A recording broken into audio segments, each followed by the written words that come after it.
All right, this is Irma here from Fitness Academy, and we're here at Taka's kitchen, and he's actually cooking. Let's go find out what he's doing.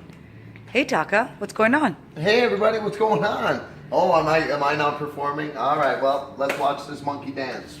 All right, so today we're going to be making something that my parents, my family, whenever I go home, they pretty much badger me until I make it for them, and that is my stuffed peppers. Now, there's lots of recipes on how to make stuffed peppers, but this is my way of doing it. All right, so what you're gonna need, why don't you step right up and show them? We're gonna need about a cup or two, I use two because I love onions, of onions. One of them is gonna go directly into our meat. One of them is gonna go into the blender and get ground into the sauce.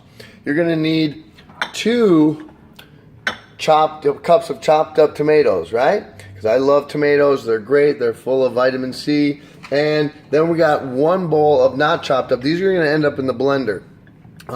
You can use as many tomatoes as you want. I like a lot of tomatoes because I use it as the sauce that we cook with. We're going to need two cups of uncooked rice, which will turn into that much cooked rice. And I'm going with a ground turkey 93% lean. I couldn't find any leaner, but this is about a pound. And I have 3 pounds there, so we're going to go with 4 pounds. We're going large on this one because we're cooking for the week, right? We don't want to cook just for a day because then we're going to set ourselves up for failure. If you fail to plan, you plan to fail. That's the rule. And then, of course, we got all of our all our peppers. I wish they were green, but they're out of season. So we got red and yellow and orange peppers, and we're going to stuff them with meat, and we're going to make a sauce with rice. It's going to be delicious. All right? What?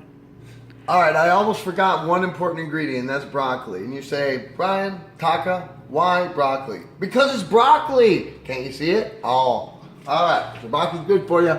We're going to mix it into the mix because it's good for you. All right, so I ground up some broccoli into dust, right, in my nice little blender. This is my tomatoes. I still have a couple tomatoes to mix in with the meat. This tomato and a couple of peppers for flavor. They've been sacrificed to the gods of flavor. All right, so what we're going to do is take our meat, throw it on the board. All right, it might get a little messy, but that's okay. This is a week's worth of food. We're going to take that rice, or we're going to throw it in with our rice, and we're going to mix it all up. So we're going to throw it in there. Boom, boom, and boom. There we go. Got all our meat in there now. And that's the cooked rice, right? Yeah, this is cooked rice. I cooked it already so that we wouldn't have to wait forever. And we're going to mix all of this rice in here.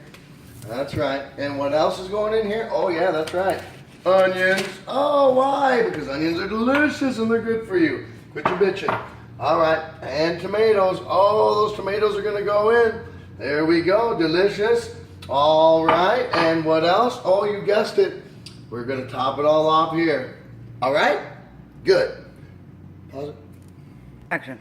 All right, so I mixed it all together. Look at my little pate here, right? It's nice and mixed together. You got onions, tomatoes. You can barely see the broccoli snuck in there. And we got our flavoring, our turkey. I've spiced it up with some organic, no salt seasoning. So no salt. Don't put salt in shit. Minced garlic, better than garlic salt, and fine ground Malamar black pepper, but you can use any black pepper. Remember, seasoning doesn't make you fat unless it's salt and it makes you hold on to water. Everything else, no calories. All right, so season it up as good as you can, whatever you like. You want to add some hot sauce, some red pepper, go for it. Spice it up. Life is about spice, all right? So now we're going to stuff our peppers. So really quickly, we're going to grab us a pepper, and we're going to stuff it up. We're going to fill it to the brim. All the way in, all the way in. Let's fill it. Make sure we fill all those crevices, but don't push too hard. You might crack the pepper, right? And we don't want to crack pepper.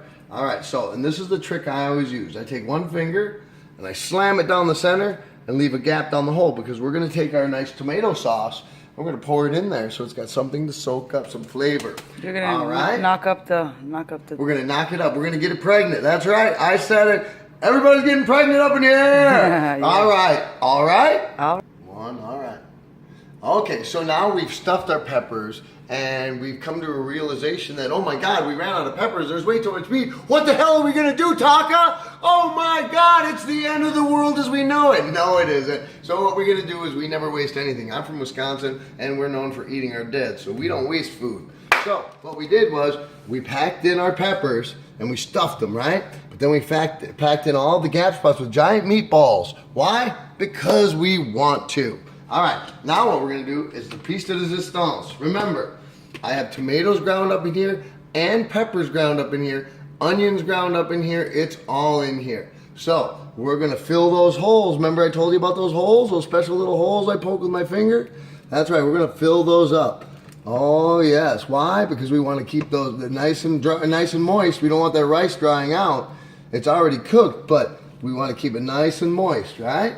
All right, good. Now, we take the rest of it, we pour it around like a sauce.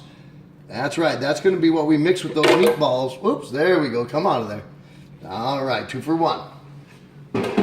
And now, I want you to make sure to check it every hour. We're gonna cook it for over 3.5 hours on 350.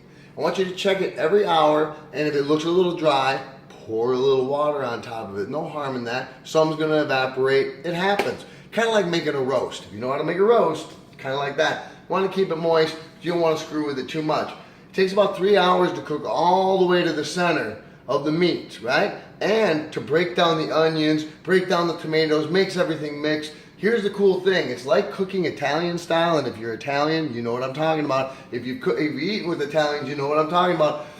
They're good the first time, but they're better the next day because all the flavors mix so much more after it cools off and you reheat it. So this is a perfect food for doing, storage, for preparing for your week. All right, guys?